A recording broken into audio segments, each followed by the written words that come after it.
दोस्तों नमस्कार। आज मैं आपसे चर्चा करूंगा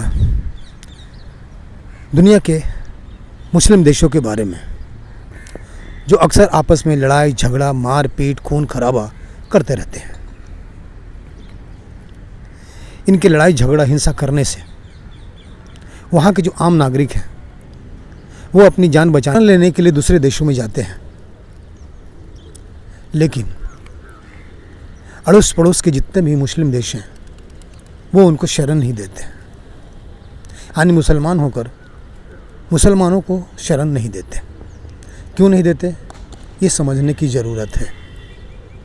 जबकि दुनिया के किसी अन्य देश में अगर किसी मुसलमान की मृत्यु हो जाती है, हत्या हो जाती है, तो दुनिया के तमाम मुस्लिम देश या मुसलमान चीखने चिल्लाने लगते हैं।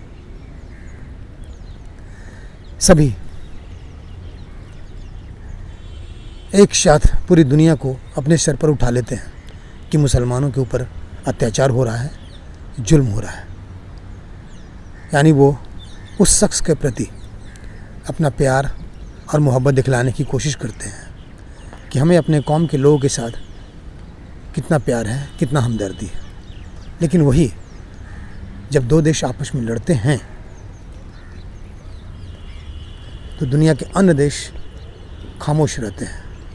कोई भी मुस्लिम देश एक शब्द नहीं बोलता है, चुपचाप तमाशा देखते रहता है।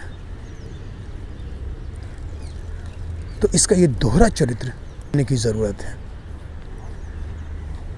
एक तरफ अपने कौम के लोगों के साथ मोहब्बत दिखलाते हैं और दूसरी तरफ खुद ही आपस में लड़ते हैं तो लाखों लोगों को मारते हैं और खामोश रहते हैं। वैसा क्यों होता है, चलिए आगे बताता हूँ।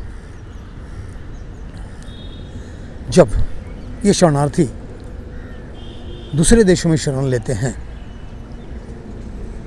बस जाते हैं, जिन देशों में शरण लेते हैं उस देश की सरकार उनके हर तरह की सुविधाएं देते हैं, उनको बसाते हैं। जो सुविधाएं अपने नागरिक को देते हैं वो उनको देते हैं। वहाँ के लोग भी इनकी मदद करते हैं और इनको बसाते हैं। उनके बस जाने के बाद मुस्लिम देशों के जितने भी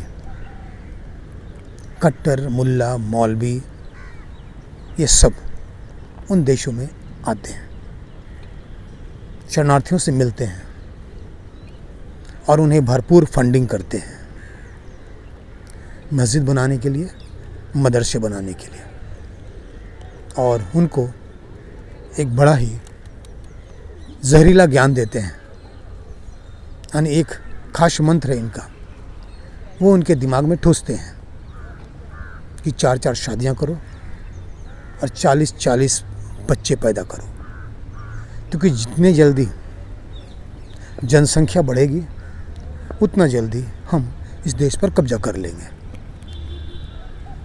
इस तरह की बातें वे शरणार्थियों के दिमाग में डालते हैं और शरणार्थी भी ये तुम्हें आ जाते हैं। ये भूल जाते हैं कि इस देश ने हमको शरण दिया है, इस देश के प्रति हमें वफादार रहना है, इस देश की सरकार की जो भी नियम कानून है उसका पालन करना है। ये सब दिमाग से निकाल देते हैं और मुल्लों के बातें में आकर उस देश के खिलाफ ही लड़ने के लिए तैयार हो जाते हैं। यानी शरणार्थी से शैतान बन जाते हैं। ऐसा क्यों होता है? ऐसा इसलिए कि जितने भी कट्टरपंथी मुस्लिम हैं यानी जिहादी हैं, उनका एक ही सपना है कि पूरी दुनिया में इस्लामिक राज्य की स्थापना हो, यानी इस्लाम का झंडा पूरे संसार में लहराए। और इसी उद्देश्य से वो इस काम में लगे हैं।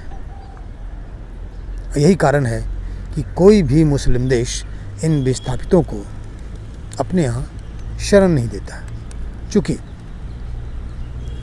पूरी दुनिया में इस्लाम का साम्राज्य स्थापित करना है तो पूरी दुनिया के देशों में मुसलमानों को बसाना भी ज़रूरी है।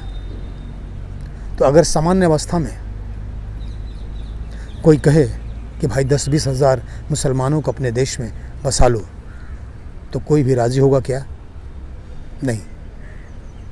तो फिर आखिर इन मुसलमानों को दुनिया के सारे देशों में पहुंचाया कैसे जाए? बस उसके लिए ये जो तरीका अपनाया इन कट्टरपंथियों ने, वो बहुत ही नायाब है। और इस तरह से यानी ये जो षड्यंत्र, ये साजिश करने में वो सफल हो गए। दुनिया के हर देशों में मुसलमानों को पहुंचाने में ये सफल हो गए। और फिर उनको जो मंत्र देना था दे दिए और उनका काम चल रहा है। यानी जितने भी शरणार्थी जिन जिन देशों में गए, वो इन देशों की हालत ख़राब कर दी है। वो देश आज परेशान है इन शरणार्थियों की वजह से, क्योंकि ये शरणार्थी शैतान बनकर उनके देश को निगलने की कोशिश में लगे हैं, उनके देश की जनता को तबाह कर रहे हैं, परेशान कर रहे हैं। और सबसे ज़्यादा इससे प्रभावित अगर कोई देश है घुसपैठियों से, शरणार्थियों से, तो है भारत। भारत की स्थिति बहुत ख़राब है। यहाँ तो घुसपैठी और शरणार्थी करोड़ों हैं। अब यहाँ के हिंदू अपना अस्तित्व बचाने में लगे हैं।